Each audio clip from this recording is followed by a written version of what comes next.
শামিমাকে welcome করছে মিথিলায়। ফুল দাও নাকি আসোই তো, হ্যাঁ যে বিদেশ তাই স্যার ফুল দিবা না। বাড়িতে না গিয়া সরাসরি আসছে দাদির কবরের পাশে। দাদির কবরে 2 মুঠ মাটি দিবে। এবার ঠিক আছে, দুইজনে 2 কার্টুন লয়ে যা।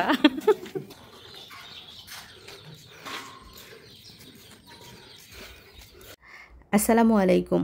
আমার ছোট ভাই 11 মাস পরে সৌদি আরব থেকে ছুটিতে বাংলাদেশে এসেছে, আর আমরা তাকে আনতে এয়ারপোর্টে যাই। তো এয়ারপোর্ট থেকে বাড়িতে না গিয়ে এখন আমরা সরাসরি চলে এসেছি আমাদের পারিবারিক কবরস্থানে।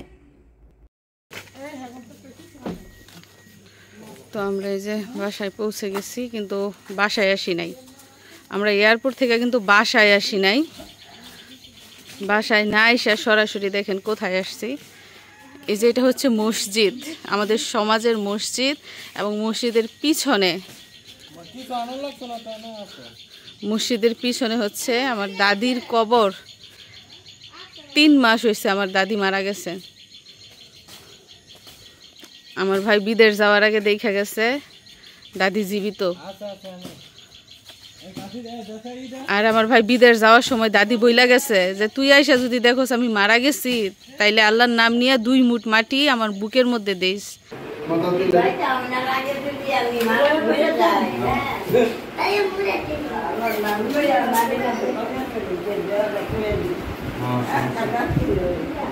তো সেই কথা রাখতে আমার ভাই আর বাড়িতে যায় নাই। বাড়িতে না গিয়া সরাসরি আসছে দাদির কবরের পাশে। দাদির কবরে 2 মুঠ মাটি দিবে, কবর জিয়ারত করবে, তারপর বাড়িতে যাবে। যাও কাছে যাও।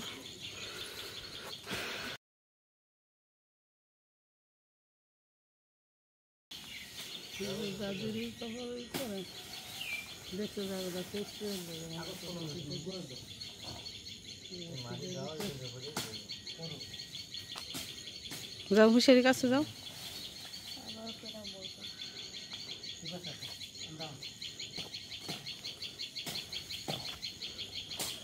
বিসমিল্লাহ কইয়া দে।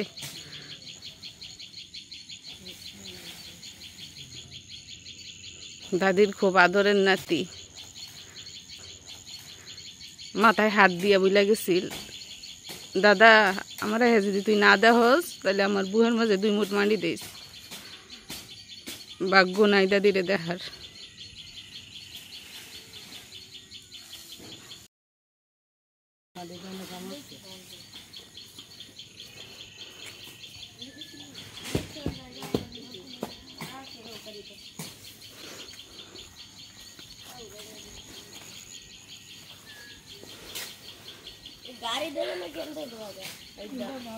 তো এইখানে হচ্ছে আমার দাদির কবর, সাথে আমার দাদারও কবর রয়েছে। দাদার কবরটা যেহেতু অনেক পুরনো, প্রায় 40 বছর হয়েছে আমার দাদা মারা গেছে। আমরা দেখি নাই, আমার মাও দেখে নাই আমার দাদাকে।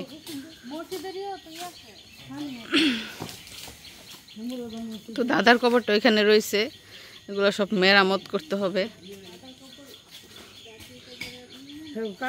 দাদার কবরটা মনে হয় এদিকেই।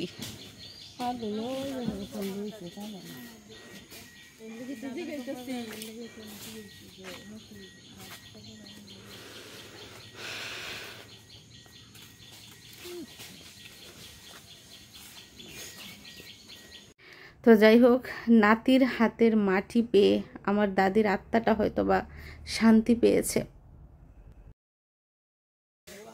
তো আমাদের ভাগ্য নাই, আমিও বিদেশ থেকে এসে আমার দাদিকে দেখতে পারলাম না, আমার ভাইও দেখতে পারলো না। তবে আমার দাদি খুব সুন্দর একটা দিনে মারা গেছেন, রমজান মাসের শুক্রবারে। কয়জনের এমন ভাগ্য হয়? তো আমার দাদির মনের ইচ্ছা পূর্ণ হয়েছে, নাতির হাতের মাটি পাইছে। যদিও মরণকালে পায় নাই, 3 মাস পরে পাইছে, তাও তো নাতির হাতে মাটি পাইছে। বড় ছেলের একমাত্র নাতি।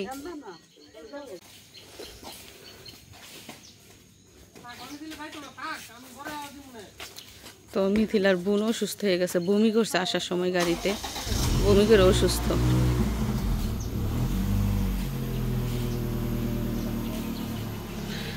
হে আল্লাহ, হে আল্লাহ, তুমি আমার দাদিকে জান্নাতুল ফেরদৌস দান করো। আমার দাদির ভাগ্য নাই নাতিরে দেখা। যদি বেঁচে থাকতো তাহলে তো দৌড়ায় নাতির কাছে আসতো, দেখতো। আমার দাদির ভাগ্য নাই। এই মসজিদের পাশে আমার দাদি শুয়ে আছে আজকে 3 মাস ধরে।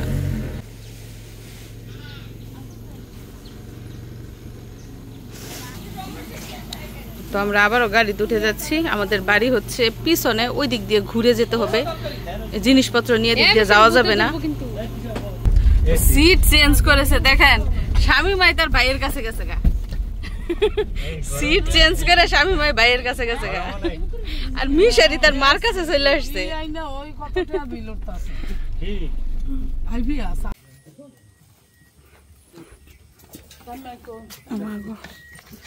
তো আমরা কিন্তু বাড়িতে এসে পৌঁছে গেছি।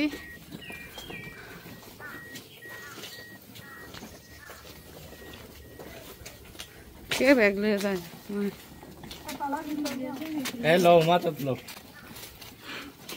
এবার ঠিক আছে, 2 জনে 2 কার্টুন লয়ে যা।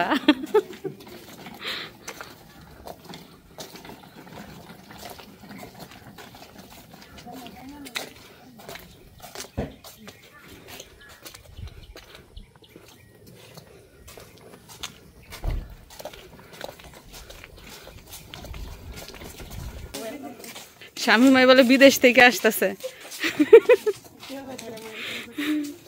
স্বামী মাকে ওয়েলকাম করছে মিথিলায়। ফুল দাও নাকি? আসোই তো, হ্যাঁ যে বিদেশ তাই স্যার ফুল দিবা না?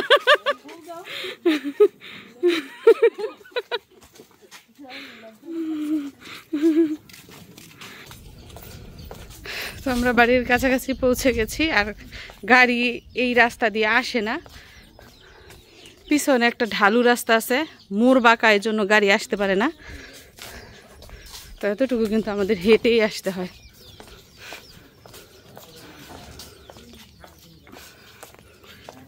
ওই যে বাড়িতে চলে আসছি।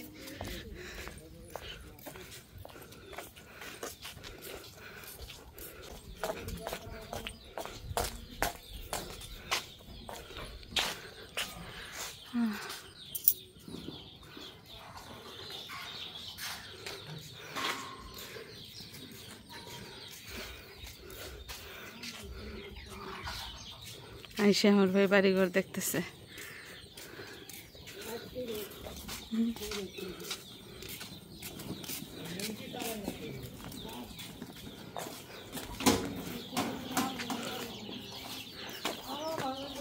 বিসমিল্লাহ। তো আইসে আমার ভাই দেখেন মুরগি ছাড়তেছে, মুরগির ঘর থেকে মুরগি ছাড়তেছে।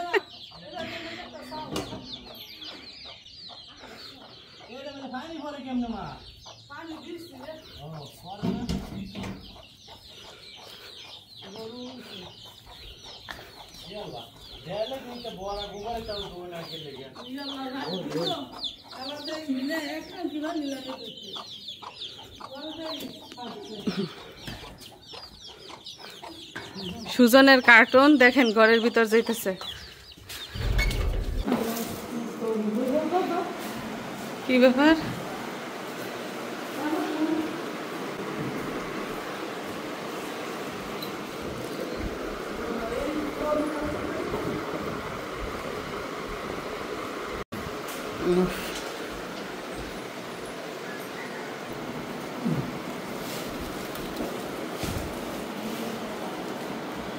তো এই যে আমার ভাই 2 কার্টুন জিনিস এনেছে।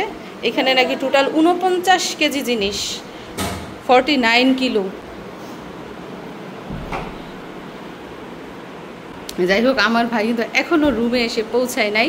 সে বাড়ি ঘর দেখাশোনা নিয়ে ব্যস্ত, নতুন কি কি কাজ করেছে সেগুলো দেখছে।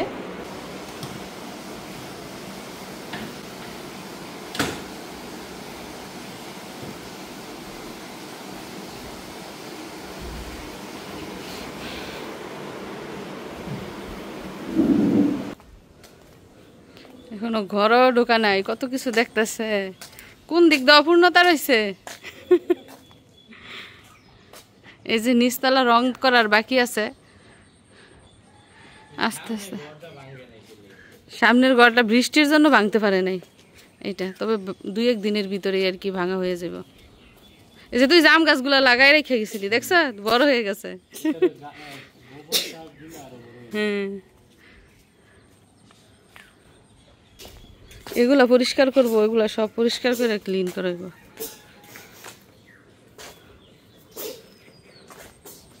ঠান্ডা লেগে গেছে মিশারি। আমার কাকিরা এখনো পর্যন্ত ঘুম থেকে ওঠে নাই। আর এখন সময় হচ্ছে সকাল 6:30। এই যে ঘরের ছেলে ঘরে ফিরছে 10-11 মাস পরে।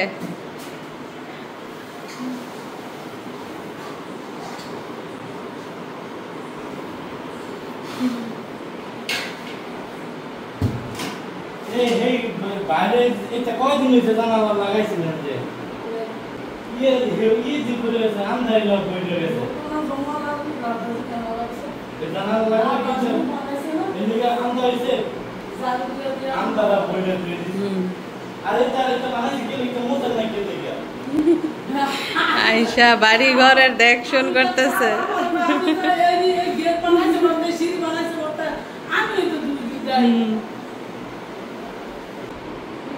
আর আয়শা বাড়ি ঘরের দেখশন করতেছে, কোনটা অপরিষ্কার রয়েছে, কোনটা মোছে নাই, কোনটা কি অবস্থা, এগুলা দেখতেছে।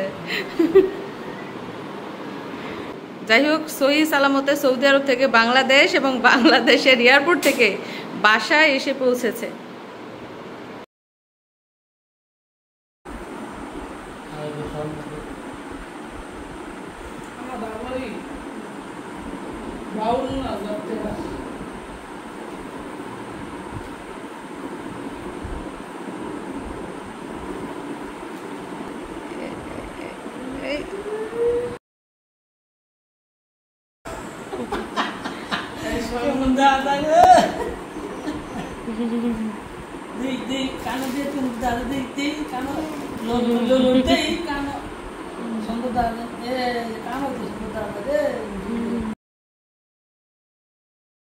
এদিক দিয়ে দেখুন সকাল সকাল মা পিঠা বানাচ্ছে। পিঠা হচ্ছে চিতই পিঠা।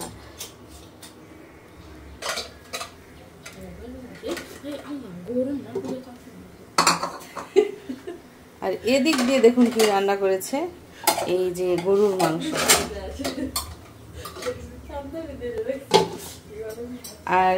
আর এদিক দিয়ে দেখুন নতুন তাওয়া নতুন ঢাকনা দিয়ে কি বানাচ্ছে, এই যে দেখুন পিঠা, প্রথম পিঠা দিয়েছে আর কি, এর জন্য একটু হিজিবিজি। যাই হোক, এটা কিন্তু চিতই পিঠা না, এই পিঠাটার নাম হচ্ছে চাপটি পিঠা। এটা একটু পাতলা টাইপের হয় এবং খেতে খুবই মচমচে।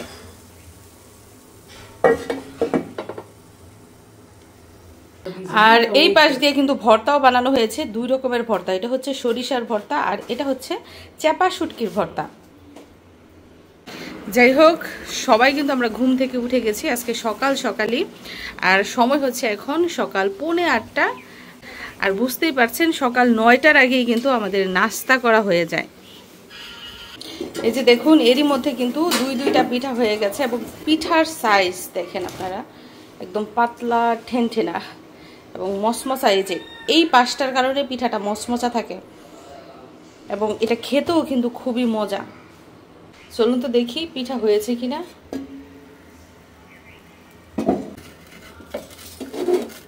এই যে এরকম করে খোসা দিলে চল্লর দিয়ে পিঠা উঠে যায়।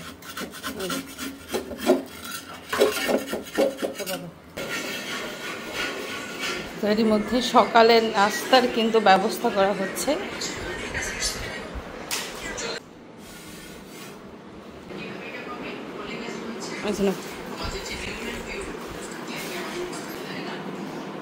মিশারি খাও।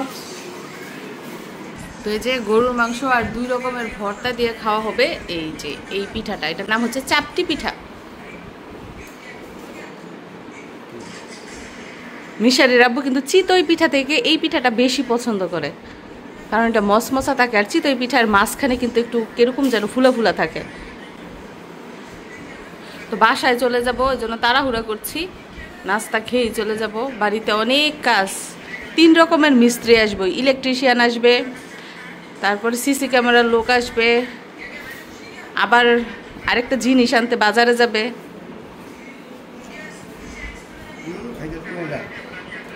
ঝাল বাবা, তুমি মাংস দিয়ে খাও।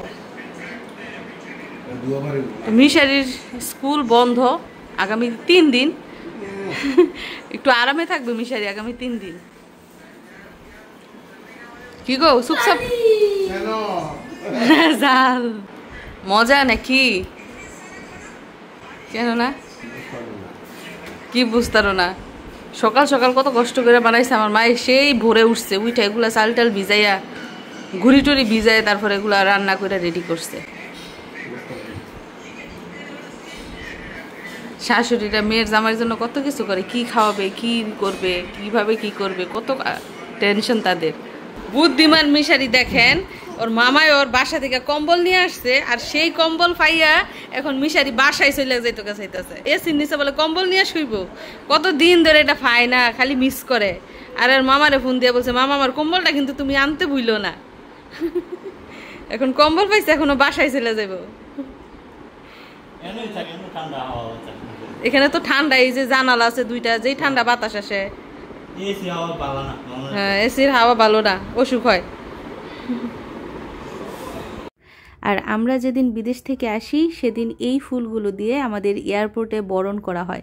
দেখুন ফুলগুলো কত তাজা। আর আমার ভাই যেদিন বিদেশ থেকে আসে তখন এই ফুলগুলোই শুকিয়ে ঠিক এমন হয়ে যায়। এখন বলুন তো, আমরা দেশে আসার কতদিন পর আমার ভাই দেশে আসে? তো প্রিয় দর্শক বন্ধুরা, এই ছিল আজকের সুন্দর মুহূর্তের সুন্দর দৃশ্য। ভাই বিদেশ থেকে এসেই দাদির কথা মতো দাদির কবরে মাটি দেয়, সাথে কবর জিয়ারত করে, এবং বাড়িতে এসে পরিবারের সবার সাথে খুব সুন্দর সময় পার করছে। তো আমাদের এই আনন্দ ঘন পরিবেশ দেখে আপনাদের কেমন লাগলো কমেন্ট করে জানাবেন। আর ভিডিওটা ভালো লাগলে অবশ্যই কিন্তু চ্যানেলটা সাবস্ক্রাইব করে দিবেন।